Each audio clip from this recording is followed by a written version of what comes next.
Hey everyone, and welcome back to Nomifactory, where today we're going to be getting into some applied energistics. This is going to be fun. I've been doing some preparations again between episodes. The first thing was I overclocked our blast furnace, which is now running at HV.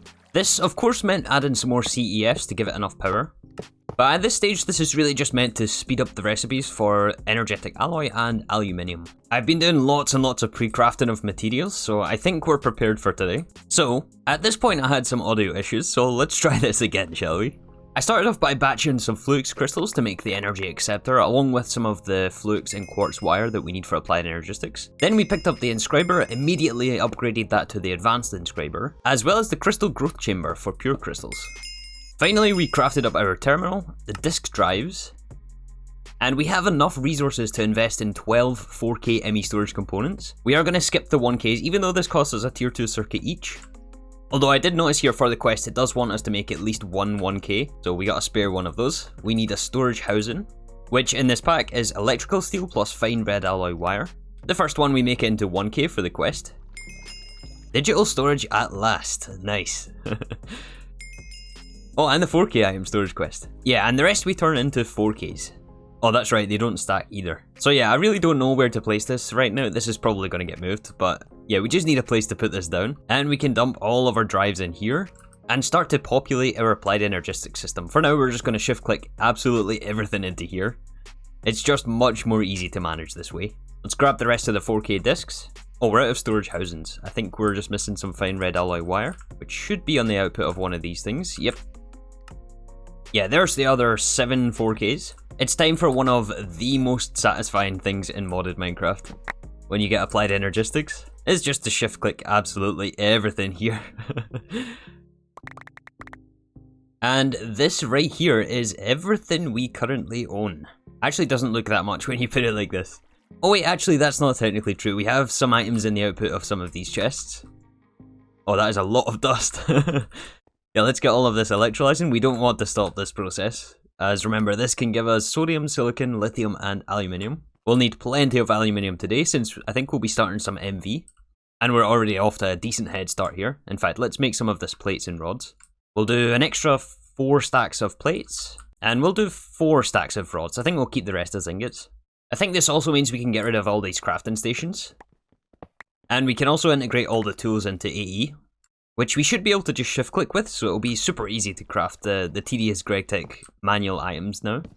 Alright, so immediately I think the first upgrade we want is the crafting terminal. Not being able to craft with this thing is no good, so we need to make some calculation processors. And we can upgrade the regular terminal into the crafting terminal. And we want number of items, standard search keep, small center terminal. The only way to go with this. I know a lot of you guys will disagree. So I was looking at some of the required materials for auto crafting, but I think we actually need plastic first. So instead, I think we're going to flesh out the MV machines, and we're going to start our MV line. This allows us to cut some of the waiting time, as I am finding that we are waiting on these LV machines quite frequently. And similar to the way we done LV, we are going to go with the 16x CEU in this, or CEF. And instead of the conductive iron, we need to use energetic alloy, which is why we need so much of it, and the reason I overclocked the blast furnace. We should have enough at least to start this line though. Oh, and we have enough for 2 16x CEFs. You know what, yeah, let's start off with 2 of these things. And remember, we can have as many CEFs in this pack as we want, connected to the same MV line. So I guess while we wait on the cable to actually power the machines, we need the machines themselves. We have these ones here, but we could do with a few more, honestly. The first one is definitely going to be the extruder. This unlocks some cheaper recipes if I remember correctly. I did not mean to shift click 32 motors there. But we have it now, I guess. We need a piston. Actually, you know what? Let's shift click this. 32 pistons, sure. And the next MV machine, the extruder. The extruder is just as efficient as using the fluid extractor and solidifier for making gears, only it cuts out one of the processing steps, and it's going to be much faster since it is MV. It's also the only way to make large pipes, so we'll need an extruder shape for that. Completing our quest. We are also going to grab the MV laser engraver. More machines. Let's see, I think that's just about it for the quests. However, it would be nice to get some quicker wires, so we're going to pick up the MV wire mill, and we used all of the electric motors we just crafted. MV wire mill. And we're all set up here for crafting an MV. Well, not quite, we're still missing the cables here. The overclocked blast furnace has made quick work of the energetic alloy. Although, you know what, I think at this point, it's about time that we add some more of these things. They are cheap enough, although I hope we have enough invar for it. And if you thought we passived a lot of items in Divine Journey, this is the pack where you passive everything. Let's see, we are still good on power. We're only consuming 2300 RF per tick in each numismatic dynamo. So we have some room to work with out of the 6250 maximum. So yeah, let's add some blast furnaces.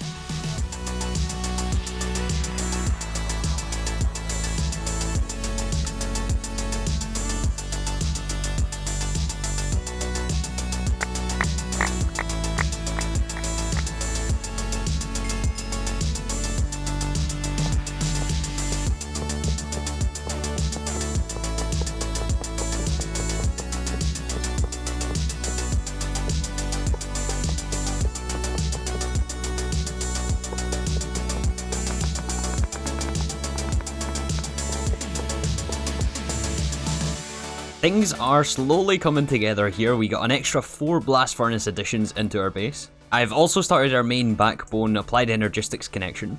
And remember, channels are disabled here, which means we don't need an elaborate controller setup. We can plug infinite devices into this one line. So to send items to the blast furnaces, we're going to want an interface or two. Here we make it with a MV robot arm, some formation cores which take a logic processor, and these logic processors actually do take a tier 1, so we're not going to make too many of these things. It's still quite the investment at this early stage. There's our quest. So yeah, the things we're going to be cooking in these is aluminium. Oh, you know what, before we set any filters, let's name this interface, because doing this nice and early is a very good habit to get into. Even if we have Prototypes Treasures Edition, which you can highlight interfaces with. Oh wait, is there no cutting knife in this? Was it the quartz cutting knife? Oh, it doesn't exist. Oh, that's sad. Are we gonna have to use anvils? Let me know if I'm missing something. I guess we'll call this EBF supply MV.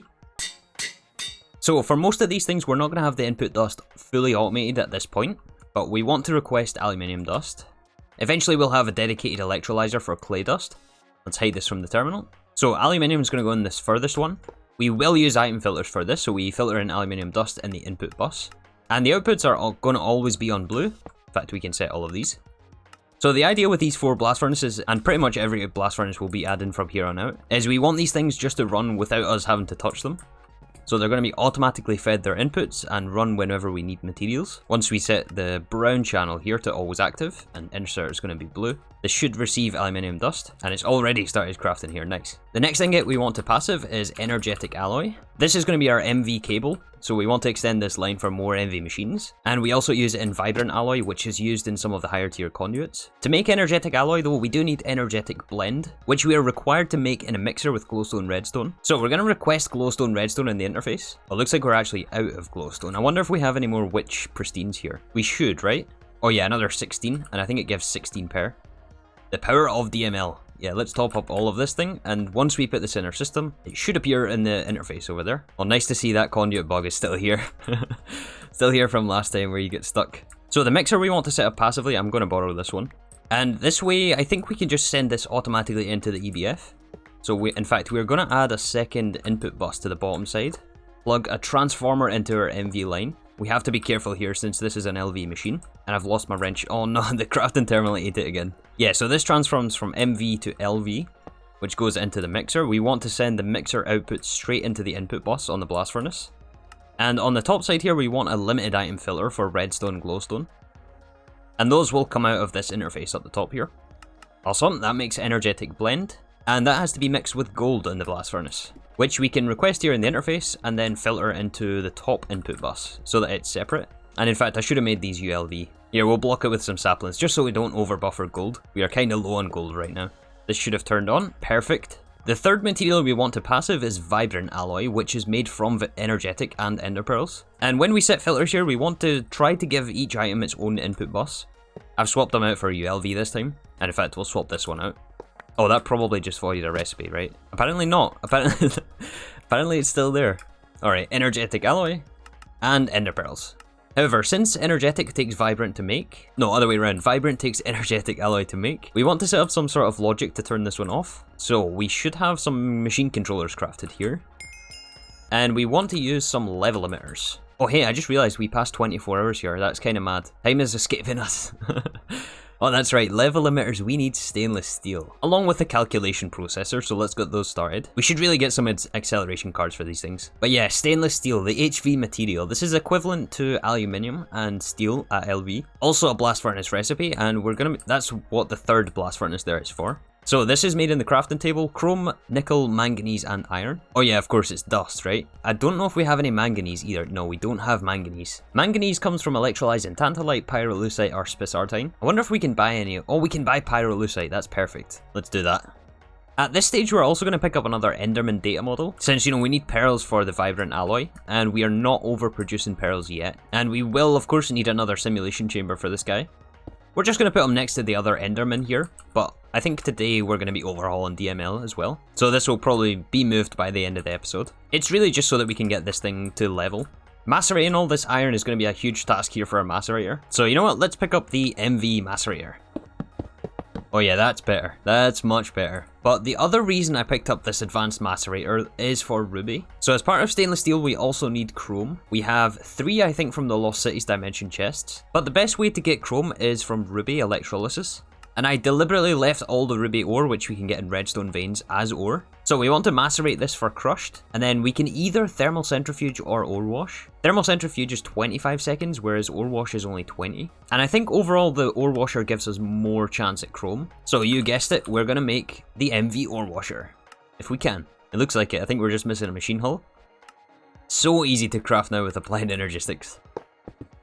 This machine and process for rubies is going to be quite the bottleneck for some time in the game, but it's definitely worth to set up this ore washing plant nice and early when you have all your rubies. This is a mistake we made last time, and I waited way too long to set this thing up. But yeah, we've got some time before we can actually obtain some stainless steel. So I think we look into another little side project for us, one little quality of life feature. So I would like to look into the glitch armor from Deep Mob Learning. This can allow us creative flight. However, we do need to do some trials, which means we need a deep learner. I've made some trial keys, and we need the trial keystone as well.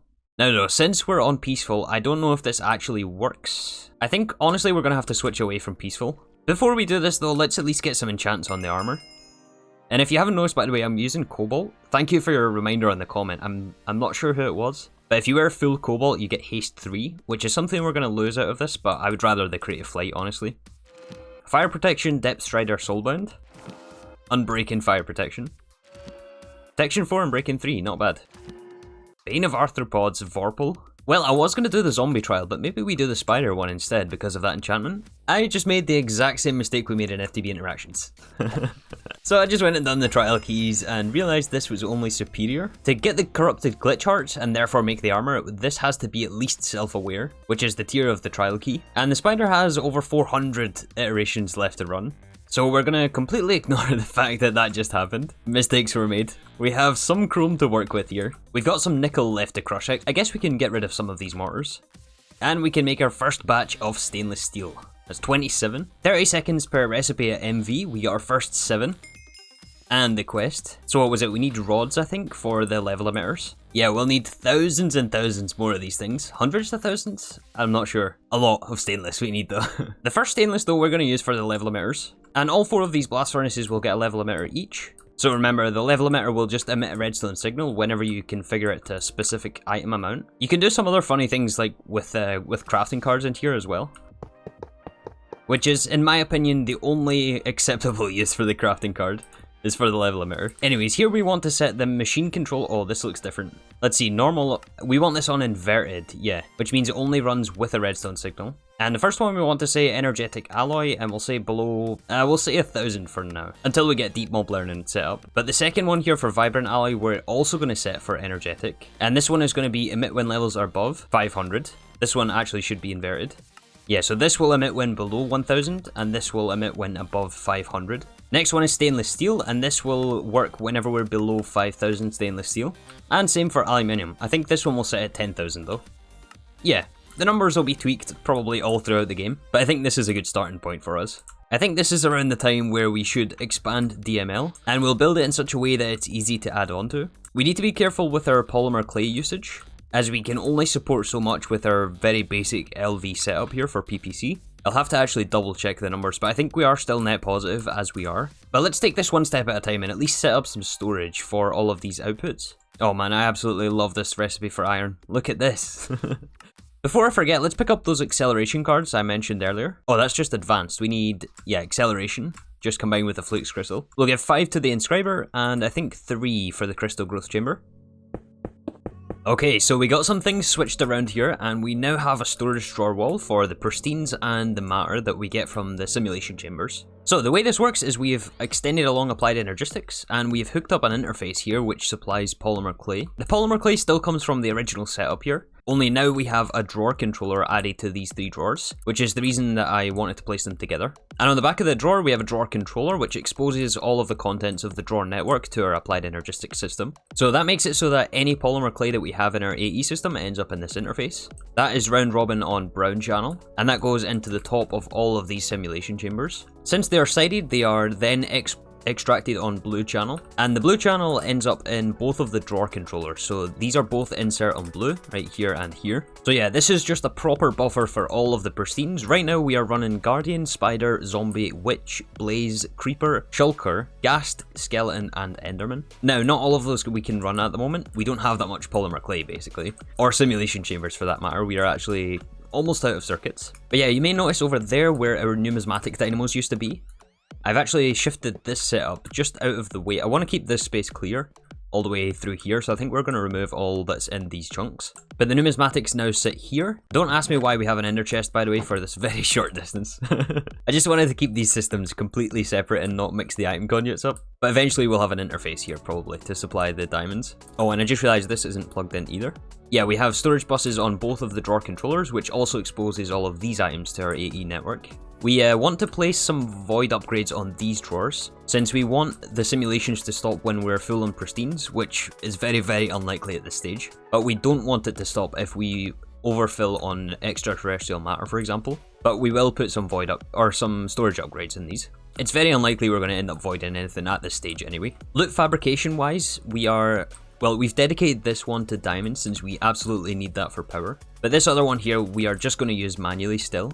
It's a fairly simple setup that we can expand on later on. Since we are overproducing diamonds right now, I want to take this opportunity to level a second shulker model, so I crafted 2 extra. This one is now self-aware, which obviously increases the pristine chance. But yeah, we'll switch this out with a basic shulker model just to get it leveled right now while we can. And all of the other data models that we have are not fully leveled. I think the highest we have is superior. I think for now we'll run Witch. We will keep running Zombie for iron. We'll run Guardian because we need gold. Creeper we don't need at the moment. We'll definitely run Spider to get that leveled for the glitch armor. And I think we'll run Ghast right now, since this can give us silver and we need a fair bit of silver. Alright, so the next step for us, while we wait on the Spider data model that is to probably rush for auto-crafting. Auto-crafting is going to exponentially speed up our progress, and we can avoid having to manually move around most of the things in these machines. Although that being said, we should start up some new batches. A lot of these have been idle for a bit too long by now.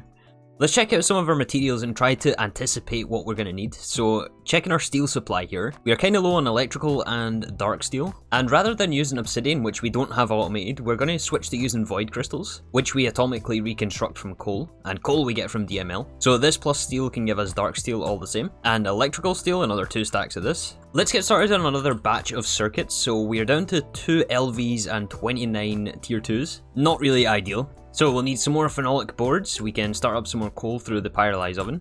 We have some of it already available. We use that to start coating some of these basic boards. We'll start fluid solidifying some rubber sheets. Oh, there's already plenty in here, yeah. You can never have too much copper wire. We'll make all of this fine copper wire. Tin alloy, I started this earlier. This all has to go through the cluster mill somewhere. I can't find machines here. We'll need fine silver wire for capacitors. I'm finding that we're really short on tin ingots for solder and alloy, so we're going to immediately swap in the skeleton data model. I think we'll take out Witch for the time being. We'll get some more steel rods going, which we are now using the extruder for. We got lots more chrome output from our ore washer. Electrolyze more clay, as always. Let's use all of this chrome for some more stainless steel. As much as we can make, basically. I don't know how many stacks that is. Is that enough?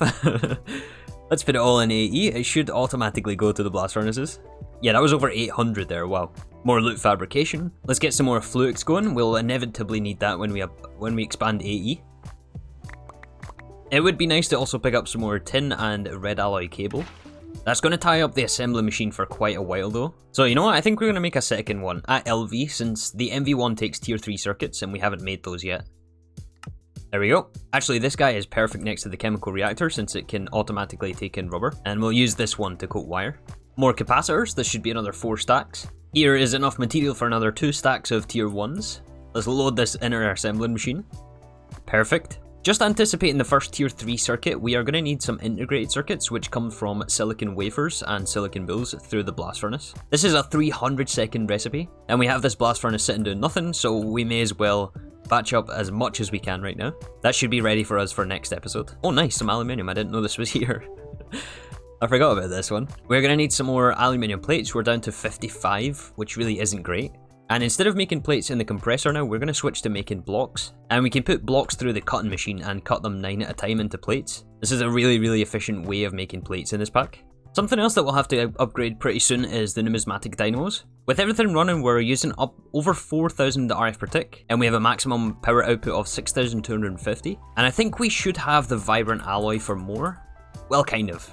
It's not ideal, but I think it's going to be enough for at least 4, maybe 6 more. Yeah, that might be something I'll work on between episodes, actually. And I think we'll make some of our new tier 1s straight into tier 2s. The tier 2s we're going to need for MV machines, and we need a lot of MV machines for plastic next episode.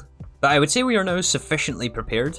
We upgraded DML, we got passive blast furnaces going. Oh, I should remember to switch this drawer out. It's just some extra energetic blend that I found. Nothing else to do with it other than put it through this blast furnace, so we might as well use that. I was hoping this spider model would be self-aware by the time we finish this episode, but that doesn't look likely. Looks like we are just under 60 data left to collect. But yeah, I think we're going to wrap things up here. Also, just in case there was some confusion, I've seen some comments over the last few days. Also, by the way, thank you so much for the support on this series. I'm having great fun with this. But yeah, GTNH will definitely continue. We've not abandoned that series, don't worry. I'm still on there for a short amount of time, actually.